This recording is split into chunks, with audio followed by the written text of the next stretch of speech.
Hello and welcome to Improving's Lunch and Learn series.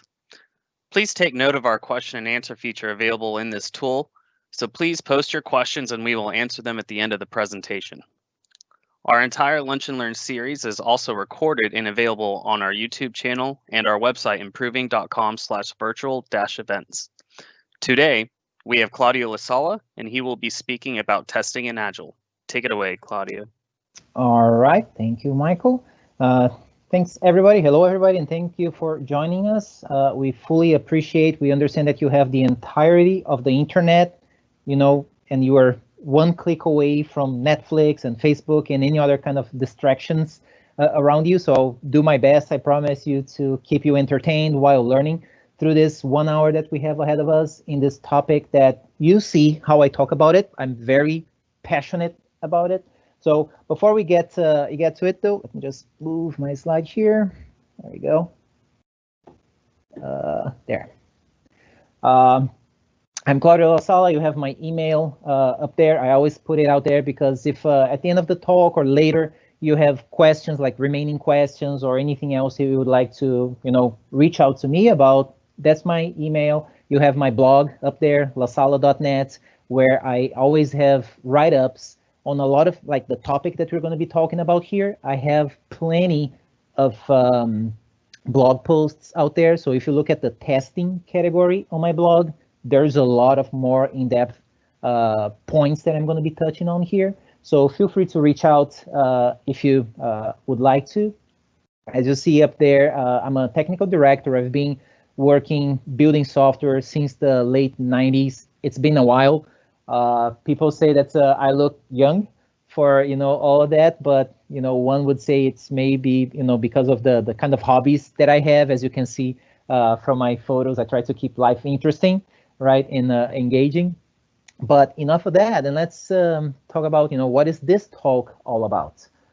Like I've mentioned, I've been doing this for a long time with testing in specific.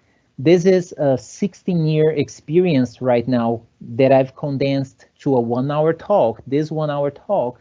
And I want to go over like my personal experience to tell you why I've stuck with these practices, why I've been successful coaching others to also stick with the practice, because I've been there, done that. I've fought the uphill battles of learning how to write tests, learn how to actually earn trust from businesses, from employers, from coworkers, as far as like, should you be writing tests as opposed to doing some productive work?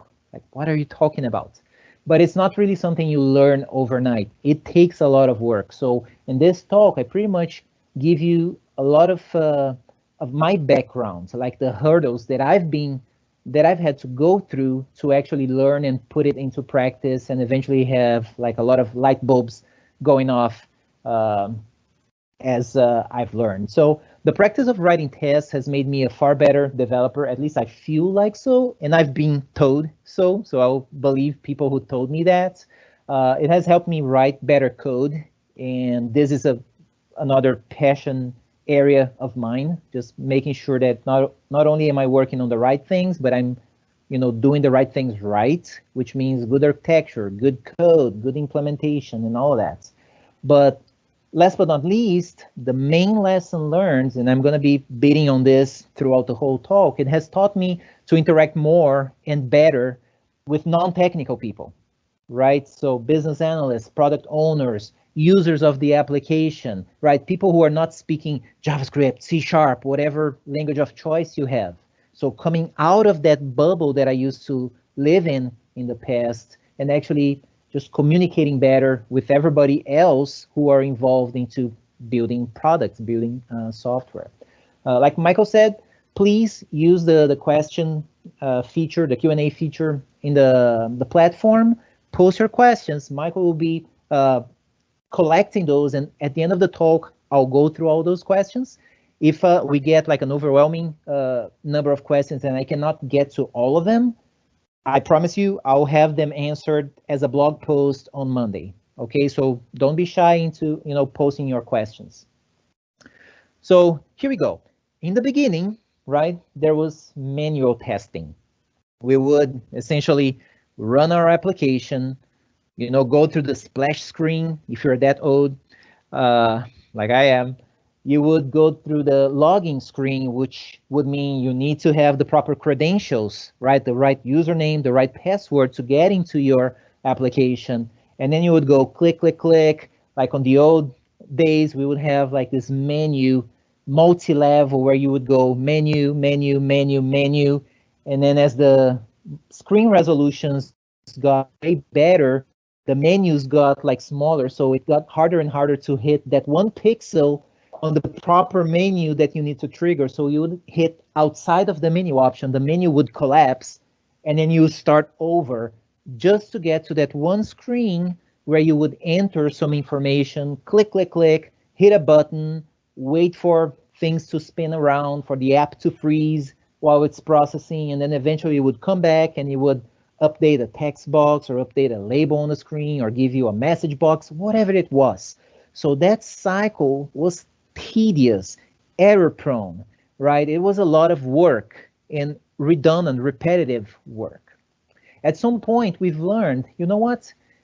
All of that code that right now is sitting behind a button, for example, anything that's not visually bound, so it does not depend on visual things, we could extract out of the UI part, put into like non-visual elements so that we could then maybe wrap that up, like say in C# terms, in a main program, a console app, and then run that console app, right? We would instantiate the objects, call methods, passing some parameters, and then check the results, and then write out to the console something like, yay, it works, or whoops, it didn't work, right? So we started doing that. I remember I started doing that back in my FoxPro days, for example, right? It was like a way of doing like automated testing, right? That's how we started. And then back in, I believe it was 2003, I come out to a conference in Canada, and there was a talk about, an introduction to unit testing or something like that, which I had not heard of before, right? So there I go, and I learn about, writing tests, writing unit tests. So I learn about test frameworks. I learn about test runners. What are those?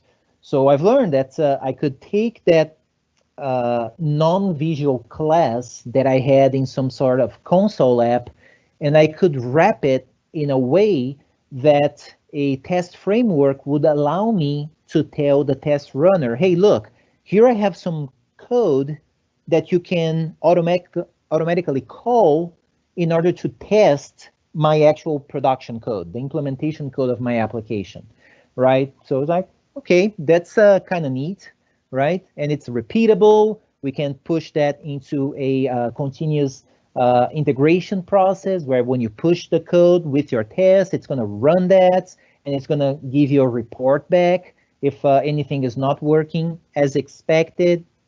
Life was great, right? So I started like writing tests for everything I could. As we were writing those tests, this pattern emerged, right? The Arrange-Act-Assert, which some people call the AAA template for writing tests, right? Where at the top of the test, we arrange the bits and pieces that we need for the feature that we're going to be testing, right? So instantiating objects, setting properties, right? Then we act to essentially like simulate what the user would be doing, or like what kind of feature the user would be triggering through some sort of action, or maybe an event that user did something that raised an event, and we want to process some sort of logic based on that. And then at the bottom, we would assert to make sure that the state or the interactions of the application actually came back with what we expected, right? To go to anytime you go through any sort of like intro to unit testing, intro to TDD, intro to whatever, you're going to learn that. And that I've been calling the training wheels of testing, right? You learn arrange, act, assert, arrange, act, assert, and you keep doing that. You keep doing that, right? You're learning, you're building that muscle. So when you pop open a new test, what do you have to do? Arrange, Arrange-Act-Assert, rinse and repeat. And the reason why I bring that up is because I've had the situation over and over again when I talk to developers and I say, oh, so how long have you been writing tests? Oh, about like 10 years, right? Oh, can I see your tests?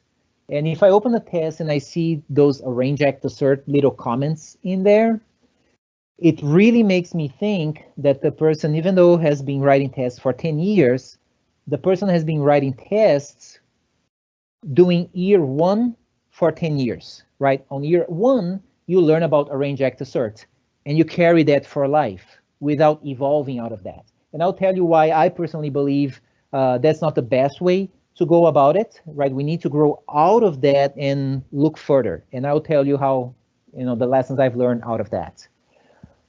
Unit test versus integration test. So I told you, I learned about that. Now that was like 2005 or so. I'm writing hundreds of tests, right? I think I'm writing unit tests, and I have I remember it was like 300-400 tests for this framework that I was working on. So I have a bunch of tests. I'm validating a lot of stuff, and then I push that into source control. I tell the other developers, look, I'm very happy. You can, get latest of the source code from source control, and you have the features working, and I have tests to prove that they work. Oh, that's great. Let's see it.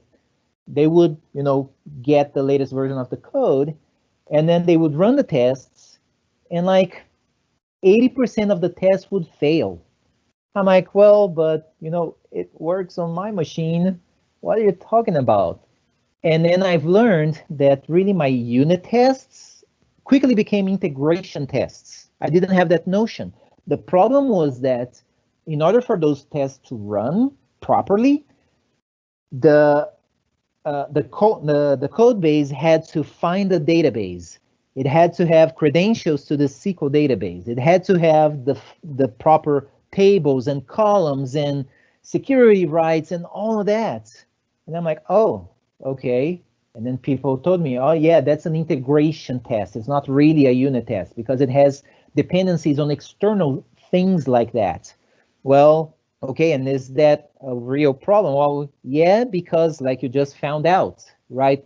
For developers to run those tests, you do need to have all this setup, all these expectations before you can actually run them.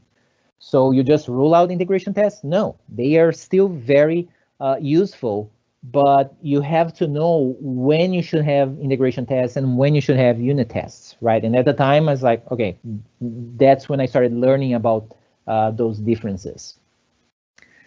Following that, the search for 100% code coverage started, right? Which is we run our tests, and then a code coverage tool will essentially give you back a report to tell you, look, out of these tests, when we look at your implementation code, these are the lines, the green lines there are the lines that are getting executed. They are exercised by your test. They are covered by your tests. The red lines, the test didn't reach into them. Oh, okay, so I need to write one more test to actually enter that branch of my code. In this sample here, 2 more tests, right? Or I remember in the past, people just changing the one test to make sure to go over, all the lines of code in that method. It got really fuzzy. The bottom line there was that people started questioning, okay, 100% code coverage is not feasible. It's very hard. What about like property setters? Should we also get them 100% covered? Does it matter, right? And it was like an uphill battle. I was really using code coverage for the incorrect standpoint, because a lot of people are like, oh, well, and me included, okay? Well, what is the proper number? Is it like 90%, 70%? I kid you not. Not too long ago, I've run this automated test suite in a project, and it yells at me saying that only like a crazy number, like 13.5% code coverage was found, or no, it didn't have up to 13.5% code coverage or something like that. I'm like, 13.5? Who came up with that number? It makes no sense. So what I've learned out of that, and I'm going to talk about that later, we have to use code coverage for the right reason, okay? And I have an entire blog post just to talk about that. The bottom line is, long story short, I want to see feature coverage, not code coverage, because what ended up being is that I would have very close to 100% code coverage, but I had tests for code that didn't map to user stories, that didn't map to business value. So at that point, so what that I have very cleanly written code and it's 100% or close to covered by tests, but it does not translate into business value. So at that point, I just have inventory in lean terms, right, in our code base. It's things that people, as they are reading the code base, they have to read that implementation code. They have to read those tests for nothing, right? No business value whatsoever. Another problem that I faced was that I was looking at test code and just thinking, oh, that's just test code. So, you know, the quality of that code, I don't care. Like the production code, implementation code of the application should be pristine, but the code that tests it, I don't care, right? As long as I have, you know, high code coverage, it's all good. But the problem with that is that, yep, I had hundreds of tests. I had very good code coverage, but because of the way the tests were written, nobody, including myself, wanted to go back and maintain those tests. Like in this sample here, I kept it short just so that it could fit on a slide in one screen without scrolling, right? In real life, a test method like this many times goes over like 200 lines of code, right? And then again, if a new feature comes in and we need to go in and, or maybe not necessarily a new feature, but maybe like a change request comes in and we need to change the code, we say, you know, the proper practice is to go change the test first. But then you walk into this one test file that has thousands of lines of code, you know, hundreds of tests, as I've seen, each test with possibly hundreds of lines. The time it takes you to understand what the test is actually trying to do and why it's doing it that way, you end up giving up. It's like, man, this is like a one-line change. It's an if block. I'm not going to bother changing the test, right? And that's where test starts deteriorating, right? They start failing. People are like, those are just tests that they don't apply anymore, but we're keeping it there for whatever reason, right? And the problem with this kind of test code here is that should we be walking into this code base here and adding a new feature, what would we do? Clipboard inheritance, right? We would come into that test, copy it, paste it, only change what's different for the next feature and move on. So now you have all of this redundant code, which we are avoiding in our implementation code, but our tests are littered with duplicated code. That's not good either, right? At one point, I started learning and hearing about the star DD things. For example, test-driven development, which I put design, and I'm going to come back to that point later. So TDD, and then later, you know, behavior-driven development. And then domain-driven design, so TDD, BDD, DDD. That's why I said the star DD. I started learning about those things, and it didn't happen overnight. Like I start, you know, unit testing, integration testing. Oh, test-driven development. Do you write the test before the implementation code or right after the implementation code? Does it matter, right? And then from there to behavior-driven development, and around that same time or shortly after, domain-driven design. All of that changed the way I think, like for life. Now, think about my background. Let me give you a little bit more about my background. I was a database first type of guy. I come from the days of DBase, Foxborough, Clipper, Paradox, Delphi. So I used to think database first. Database is like the one thing that we have to start with, right? I was sitting in meetings, doing requirements gathering, right? And people would say, oh, we have customers who place orders of products. And I was thinking, customers table, many-to-many relationship with orders and with products and what columns go. That's how I used to think, right? And now I'm hearing and learning, from people saying, no, you should write your tests first. You shouldn't think the database first. You should think about the domain. You should think about aggregate roots and entities. And that took me a long time to get over. I'm like, just tell me where I create the database. So it took me a while to make this mind shift, right? And I don't expect, if you've been like in that group where it's like, well, I've been writing my code for 20 years. Why are you telling me that I should write tests before I write my code? That makes no sense. Been there, done that. Stay with me. You have to stick with the practice to really make it actually work well for you and the people you interact with. Another thing that came out of that is the way we name test methods, right? Because we go to like an intro to unit testing class of some sort. You create a new test, say in Visual Studio. The test is named test method 1. We didn't even bother at the time to rename that. So we would like copy that one test, paste it. Guess what? Test method 2. Paste it, test method 3, right? Eventually we figured, when those tests fail, the report tells us, hey, out of 1,000 tests, test method 675 failed. Which one is that? I have no idea which one that is, right? So we started naming the test methods after something that makes more sense. Like in this case, right, withdrawing money should decrease balance by amount, right? It actually explains what the thing is. And then some people would say, well, but that's a long name for a C# method.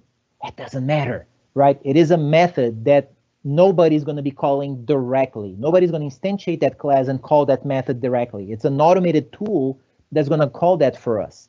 And if should this method, this test fail, it will tell you withdrawing money should decrease balance by amount has failed. So you know what part of the system is not working. Now, naming methods like that, it makes me think like, just recently I started like picking up some German, and it really looks like a German word, where you just combine them together. And by the way, that one German word, it just means that number, right? Yeah, right. It makes me feel like drinking a cold German beer. So looking from that angle, I said, you know what? And not just me, a lot of people doing the same thing is, just give the words some room, right? Maybe use underscores since we cannot put spaces in method names in C#. Let's use some underscores to actually see the word boundaries, to make it easy for us humans to read.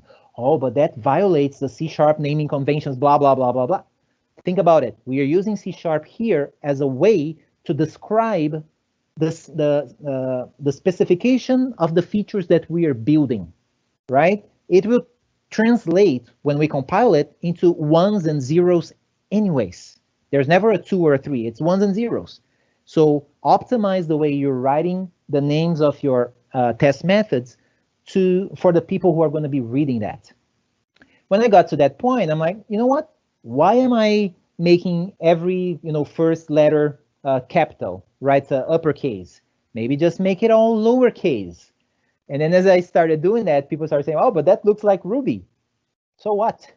Right? That to me, honestly, it reads like English. It looks like English, right? So I can much more, easier, I can read that sentence. So I started using casing for attention, right? So when I want to draw the reader's attention to what's important about this feature that I'm trying to build and describe here, I make them all caps, right? So in this example, because of the way the human brain works, we read, as we're skimming over the code, we read withdrawing decrease. In our brain, yeah, withdrawing decrease, it makes sense. If instead we had withdrawing increase, the brain would go like, no, wait a minute, that does not make sense. It would force us to read the small cap letters, right? So use casing. So I started using casing to draw the reader's attention to it, because as developers, we spend way more time reading code than we do writing code. So optimize the code for readability always, right? Or at least, of course, start with that. So back to the it's only test code. Another common pattern that I fell into back then, and I still see in tests that people write nowadays, like the assertions part, where you do like assert is true, and then all this nasty stuff. Like an example you have on the screen, right? We have this pizza maker, and there's a make meat lover pizza method that we expect certain toppings being there. Now, because of the way test frameworks, test runners work, if the third assertion fails, like in this case, bacon, the last two will not get executed. They will not get evaluated. And okay, what if our pizza has all of those toppings, but there's also some pineapple slipping in that our test is not conveying? It's like, is it okay to have a pineapple on a meat lover pizza? That does not make sense. But this test would not catch that, right? Besides being nasty to read, right? But it comes from copy paste, copy paste, copy paste. Not good, right? So we started looking into creating some domain-specific assertions, right? When in C# we got the extension methods feature added, right? So that same test, we started writing somewhat like this. We added an extension method in the test project that is a domain-specific assertion. So pizza should have toppings and a list of toppings. So the actual assertions are hidden someplace else, and we can do the smarts of saying, make sure to verify all of the toppings. And then if, one or more of them are missing, we report it all at once. Hey, look, we're expecting all these toppings, but this pizza came, with bacon and ham missing, right? And also with pineapple added to it, right? So you can create better assertion errors to the people who are going to be maintaining that code base, right? So that was another realization back then. From that, as I started looking at the code from that angle, like, can I read it like English? Because that's how I think. I think in English. I don't think in C#. I used to, right? Not anymore. So I started looking at user stories, right? Because those features, the way that I started writing code in that manner, it really comes from the user stories, right? So what is the training wheels for user stories? When we are learning about user stories, we learn about as a kind of role, I want to, something that we want to perform, so that, and this is the little value that we want, or the big value that we want to get out of that feature. So then we would end up with stories like this. As the system, that smells fishy, right? I want to remove duplicate entries from my address database tables so that I don't have duplicates. I started questioning, wait a minute, system, is that a person? That does not make sense. I want to remove duplicate entries from an address database tables. How do we know that those are tables? Maybe they are documents in a document database. Maybe they are files on disk. How it's stored, why does it matter? So that I don't have duplicates. Why is that important? Why, if we do have duplicates, because that's the way we found to optimize performance when we are reading reports out of the database. So we do want to have duplicates. So all these questions that are not answered by this user story. So, how do we make it a little bit better? Well, as the marketing manager, now we're talking about some real type of person. I want to send direct mail with no duplicate addresses so that I save on mailing costs of marketing initiatives. Now this is telling me, how we are either making or saving money out of implementing this user story, right? And there's no like technical specific, like, okay, are those stored in a database, in a document database, a relational data, it doesn't matter really, right? Not from the user's perspective, from the user point's perspective. Now, think about it. What's the most important sentence here, right? It's the very last one. The last sentence is the one that tells us about the business value of this story. Why do we make it the last then? Are we building up the suspense, right? In a world where a marketing manager, like, no, right? That's not what we are using the spoken language for here. So start with why. So I've learned back then, and I got this from the Cucumber website, flip it around. Instead of having the so that at the end, flip it around, turn it into like an in order to. So you start your user story with that, right? You start it with the whole reason why you are actually spending time and resources, to work on that.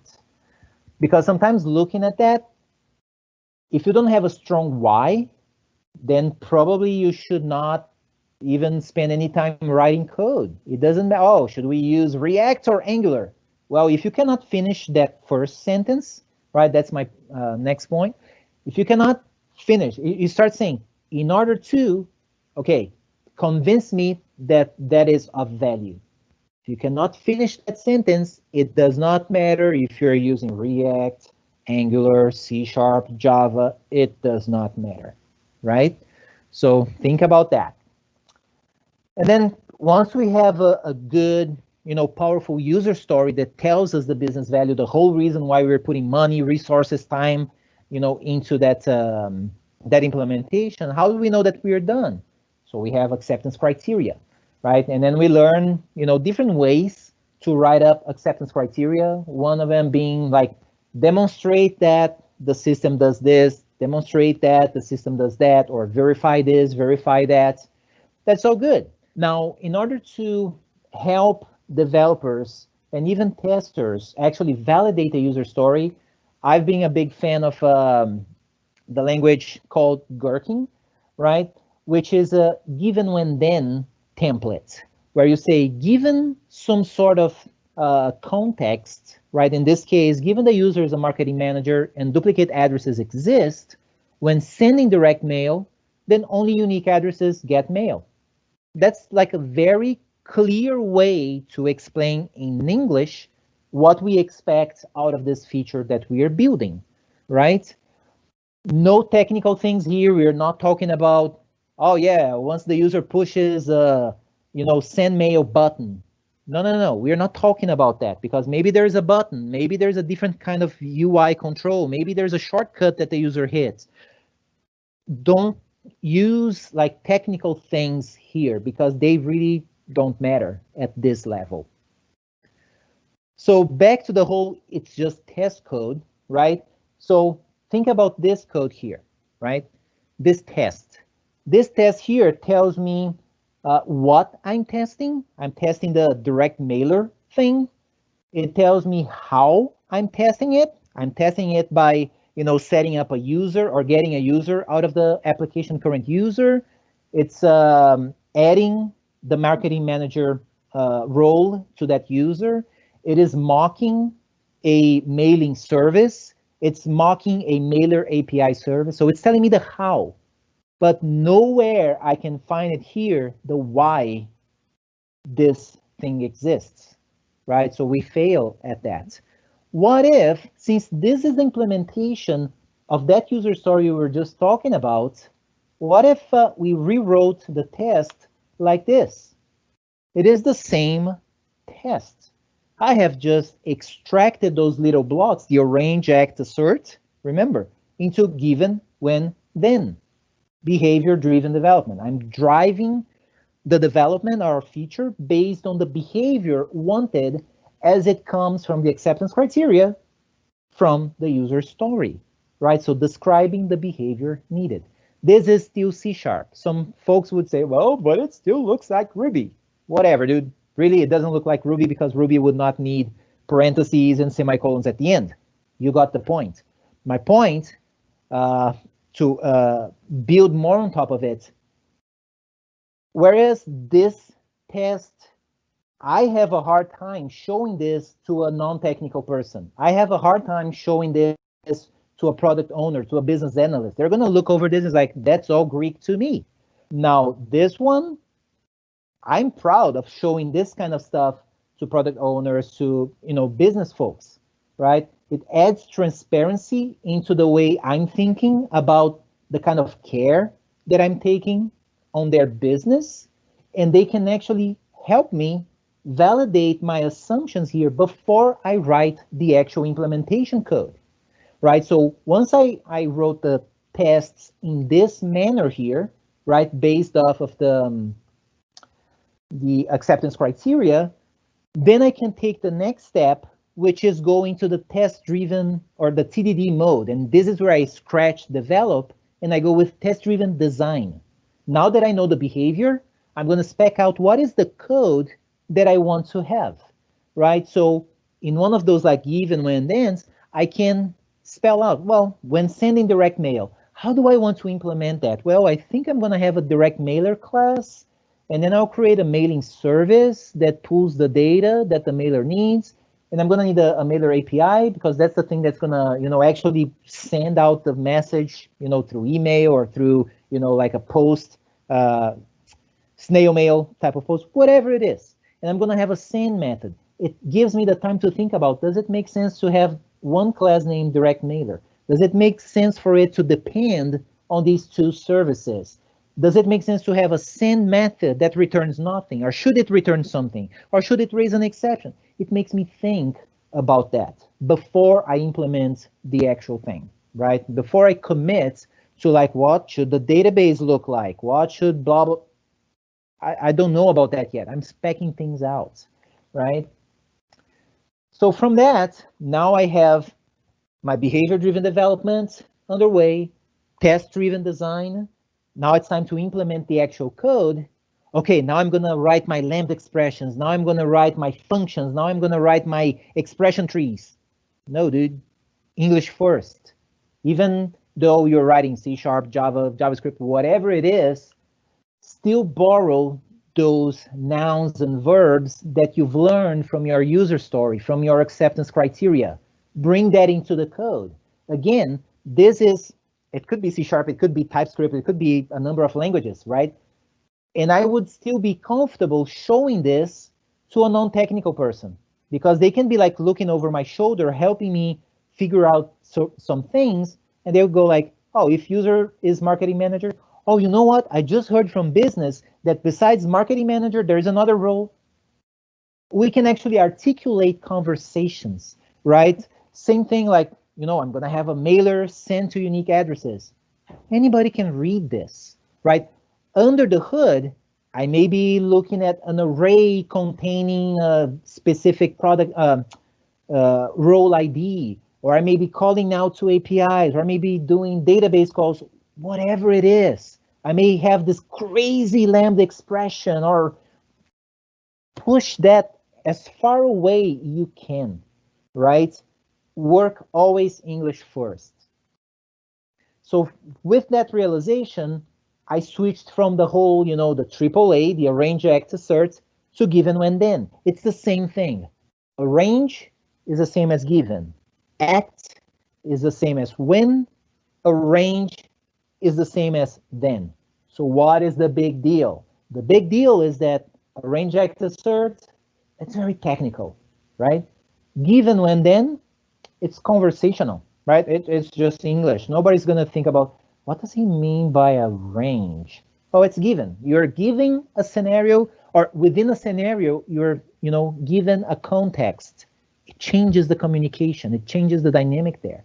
So then I started like creating this, I call my movement, no given when then, no code. Seriously, if you do not have a good, set of given when thens for your story, probably you shouldn't be writing code. If you cannot convey in plain English what the thing is that you're building, how are you going to be using a programming language to convey that?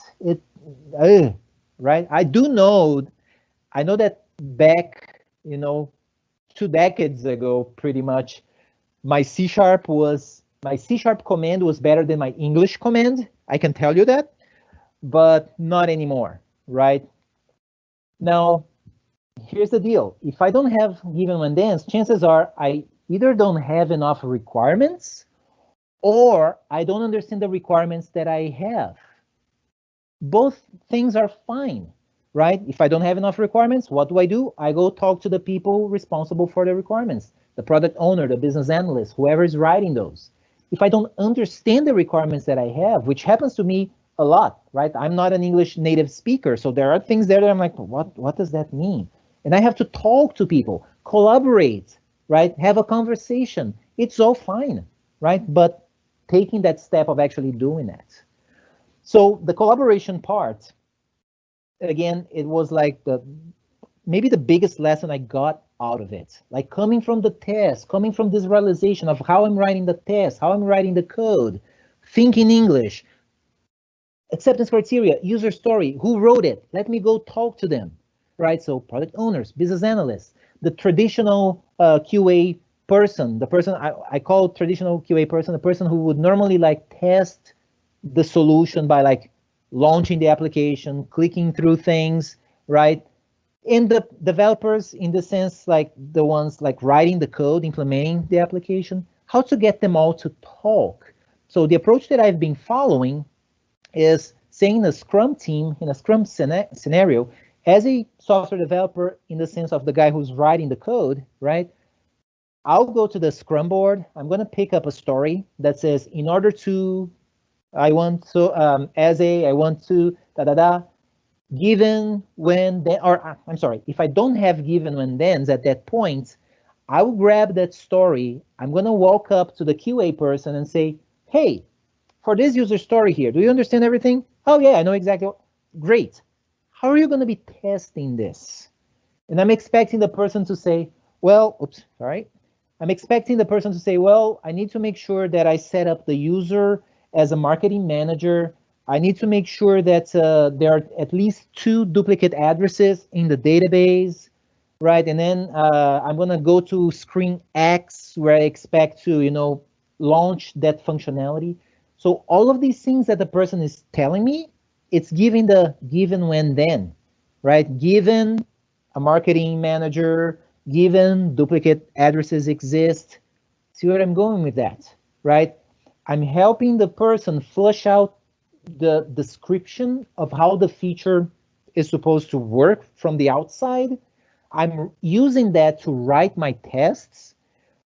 And then by the time that I'm done writing the implementation, there's no surprise to the QA folks, because they know exactly the way the feature is supposed to work, where they have to go, how they have to set it up, because I've done my work based on their assumptions, which is based off of the acceptance criteria, the user story, and all of that.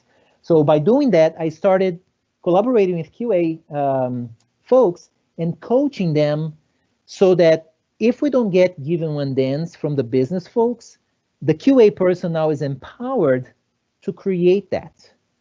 I coached QA folks to start learning writing C#, where they could write my C# for the tests part, where they do the given when then, given when then. They are happy that they can contribute to actually writing code from day one into the sprint, as opposed to getting a big surprise towards the end of the sprint, right? We're collaborating all the way through. Some people will ask, well, since you have like non-technical, what about using an actual tool like Cucumber or SpecFlow, right? Where you can really just write English first. If I do have 100% commitment that non-technical folks will be writing the given when thens, I'll use those tools. I've used them in the past. In many projects, it turned out that they were comfortable writing their given when thens in a different kind of tool, but not in the testing kind of suite. So at that point, I'm like, I'll just write in C# directly where I need to actually have that spec, right? So huge realization, and I'm getting to the point where I'm gonna break for questions and wrap things up. But huge realizations that came out of that then. the products that I got out of it. Better tests, right? Better code, the implementation code, better collaboration between, or among the parts involved, better deliverables, right? Coming to the end of a sprint and actually delivering as close to what the business needs as we can, as opposed to having a lot of back and forth, right? There's not a lot of back and forth if you've been collaborating with your business folks to clear out any misunderstandings about the value that we are building. By the time you actually deliver the value, they're like, yep, this is exactly what we talked about.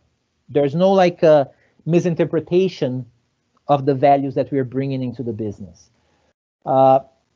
It also gives you a different meaning to the thing that we are doing. We are not really writing tests anymore. We are writing specifications. We're specifying the behavior for the features that we are building. It's a mind swap. And one of the side effects, if you will, is that, those are executable specifications, right? They can be seen as tests, because when we push that into source control and we trigger our automated build and we run our tests, it tells us if anything is no longer working, if everything is working, right? It's a different mindset there. But the biggest thing there, thinking English first, right? Because you're going to be interacting with people who are not technical, right? And I've had non-technical people asking me, so what language should I learn to better communicate with developers, right? Thinking, maybe if I learn some C#, maybe if I learn some CSS, maybe if I learn some HTML, some SQL. None of that. Let's just make sure that we all learn good English, succinct, not Shakespearean English. English really good for this purpose that we have here, which is to clear out any misunderstandings about the value that we're bringing into the business. So that is it for the content I wanted to cover. So now, Michael, if you could please relay the questions that we have, I would really appreciate it. All right, Claudio. Our first question is going to be, how do you start changing your mindset from the Act-Assert style questions to the new ones? Does it also involve changes to the way you write your architecture? I'm so happy to get that question, because so the way I started was, for me, it was disconnected. I learned Arrange-Act-Assert first, then I've learned given when thens, and I didn't put the two together at first. It took me a while to actually think, arrange, it's a given. So as I started extracting those arrange parts inside of my test, and I would extract those and say things like, given a mock for the mailing service, given a user exists in the database, I started extracting like that, and I was saying, what does it mean to have a mock for this service? What does that represent in business terms? Why do I need that? That's when I made that switch. And then from that realization, I started looking back at some code like UI code, where we have everything intermingled, where the code talks to like UI elements like text boxes and buttons and check boxes. And then there's a bunch of if blocks and things like that. And then it performs some sort of actions, and then it yields some sort of results. I started architecting my code in that manner as well. What am I given? What is the when part? What's happening? And then what is the outcome of that? So it drives the given. It starts driving what is the kind of API that I need to create? What is the input going into that API? What is the trigger for the call into that thing? And then what is the result, right? What is the model that comes back from an API, for example? So it helped me drive both how am I architecturing my API, my backend stuff? How am I architecting my UI? Like, is it clear from the UI's perspective what is user input, what is user like triggering something, and how do I convey back to the user, the results of his operation. So it is something you just have to force yourself into doing it. Just start seeing everything in terms of given, what is the context? What am I given, right? When, what's actually happening? What's triggering that behavior? Then what do I expect to see out of it, right? So that's, how eventually I got to that point. I didn't get started with that. You have to commit with the practice, try it, stick with it, and eventually it will come naturally. That's all the questions we have today. All right, that is very good. So we can give you back a little bit of time. Thank you very much for attending this talk. Again, I have my blog up there, lasala.net. If you look at the testing category, there is a ton of posts more in depth about my mindset and my experiences on this topic. Make sure to check it out, and please reach out to me if you have any further questions. I appreciate it. Thank you very much, you guys. Thank you for attending our Lunch and Learn. Please remember you can see past events on Improving's YouTube channel, and I have posted Claudio's blog, lasala.net, in the Q&A section for you to bookmark. Thank you.